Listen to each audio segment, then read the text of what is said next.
J'étais sur la A4, direction Paris, donc je venais de Nogent-sur-Marne et j'étais en train de rouler sur ma voie de A4 et là une voiture qui était sur la voie d'A86 se déporte sur la ligne blanche limite zébra et me voit pas, donc m'emporte avec lui.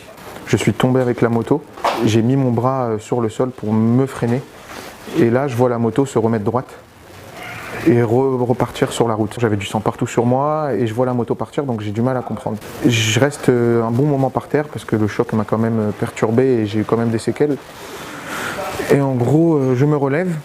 Et là, la personne s'arrête, donc elle a été quand même, on va dire entre guillemets gentille, de s'arrêter et de me prendre avec lui à son bord pour m'emmener à l'hôpital parce que j'ai eu du mal à voir les secours. Donc on ne voit pas la moto sur la route. Et on se dirige vers l'hôpital et sur la route on appelle la police. Et en fin de compte, une fois que j'arrive à l'hôpital, la police me contacte pour me dire qu'ils ont fait les recherches. Et sur les recherches de la A4, ils n'ont pas trouvé la moto. Moi, une fois que je suis arrivé à l'hôpital, je me suis rendu compte de mes blessures parce que vous savez, avec l'adrénaline, on ne se rend vraiment pas compte de tout. Et je suis tombé dans les pommes. Quand je suis sorti de l'hôpital, j'arrive à la police d'autoroute de la A4. Et là, un policier me dit « Mais vous savez que votre moto a été retrouvée ?» Et elle a été retrouvée sur Paris. Et là j'ai du mal à y croire parce que vous savez, il y a quand même, on a fait le calcul à peu près, ils m'ont dit il y a 5-6 km quand même de route jusqu'à Paris, sans que la moto tape aucune voiture, ne fasse rien. Il faut savoir aussi que j'ai vu beaucoup de commentaires et de choses comme ça où les gens disaient oui c'est un montage, oui il y a le régulateur de vitesse, oui elle est télécommandée. Une Harley c'est pas tout ça. Une Harley il n'y a pas de régulateur, on peut en mettre mais je vois pas à quoi ça sert. Et la moto était d'origine, c'est-à-dire qu'il n'y avait rien de spécial dessus. J'ai fait un accident avec, je suis tombé et la moto par miracle on va dire s'est remis debout et a roulé sans taper personne. Donc la police me dit voilà et en plus de ça vous avez une vidéo sur internet de votre moto qui roule.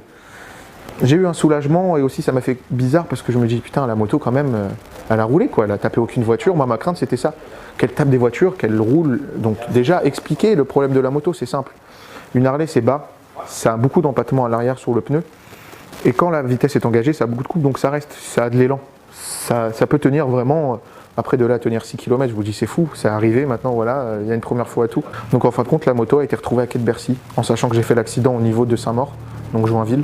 La moto a fait à peu près 6 km. Donc ils ont retrouvé la moto, elle s'est arrêtée au bout d'un moment, elle a fait des tonneaux et ils l'ont ramassée. En fait, la police d'autoroute n'avait pas de traces parce que c'est la police de Paris qui ont ramassé la moto et qui ont eu toutes les informations par rapport à la moto. Moi, pour moi, j'aimerais bien que cette histoire elle passe. Et vous savez, je dors pas la nuit à cause de mon accident, donc mine de rien.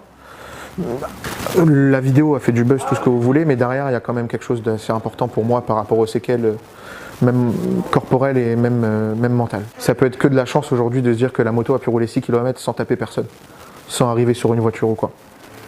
C'est surtout ça.